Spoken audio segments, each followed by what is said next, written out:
C'était une bombe à retardement. Le Rwanda en a fait une force. Le gaz du lac Kivu menaçait d'asphyxier les riverains. Il sert maintenant à produire de l'électricité. C'est une première mondiale. Regardez. À l'ouest du Rwanda, le long du lac Kivu, la commune de Kibuye. Depuis le mois de février, la vie de ses habitants a été bouleversée. Ce petit village rural vient d'être raccordé à l'électricité. Evelyne habite ici depuis 3 ans avec sa famille. Et pour elle, c'est une petite révolution. Pour la première fois de sa vie, elle peut éclairer la pièce principale de sa maison. La vie a beaucoup changé pour moi. Maintenant qu'il y a l'éclairage la nuit, je peux faire des choses à la maison grâce à la lumière. Travailler, lire. Surtout, l'électricité lui permet d'avoir accès à l'eau potable. Grâce à cette bouilloire, tous les matins, elle purifie l'eau d'un simple geste. Une chance réservée encore à une minorité dans le pays. Aujourd'hui, seul un quart de la population a accès à l'électricité. Derrière ce bouleversement, une innovation unique au monde. Kivu Watt, la première centrale électrique qui fonctionne grâce à un gaz pompé dans un lac à 300 mètres de profondeur. À une dizaine de kilomètres de la côte, au milieu du lac Kivu, cette station de pompage extrait du méthane.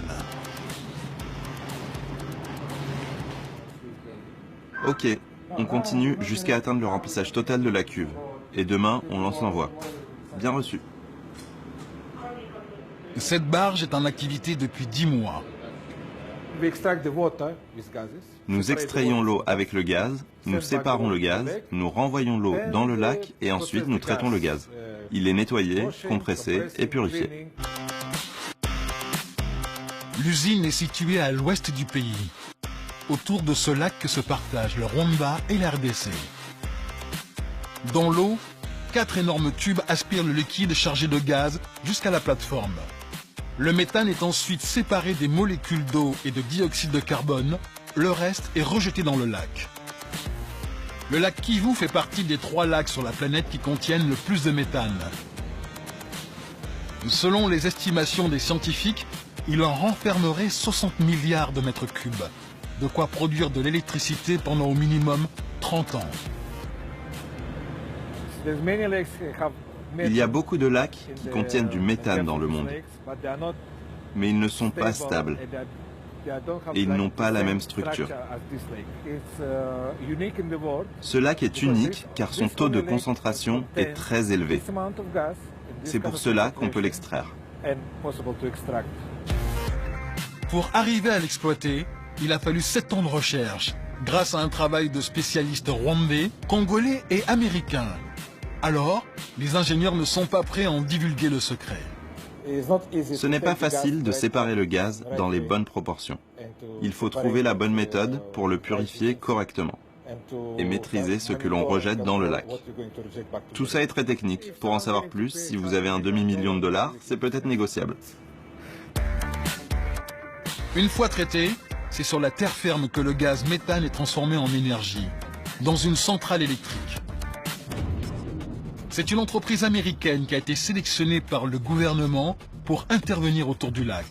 Coût total du projet, 117 milliards de francs CFA, issus de capitaux privés, mais aussi d'institutions internationales, comme la Banque africaine de développement. Bonjour. Quels sont les chiffres aujourd'hui? Tout va bien? La pression du gaz en sortie, c'est OK? Les chiffres sont bons. OK, parfait. La société contrôle la chaîne de production de A à Z.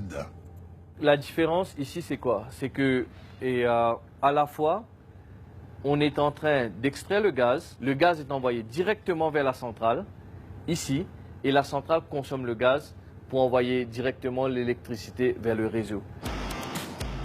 Une usine tout en un. 3 moteurs fournissent 26 MW d'électricité. Presque un quart de la production du Rwanda.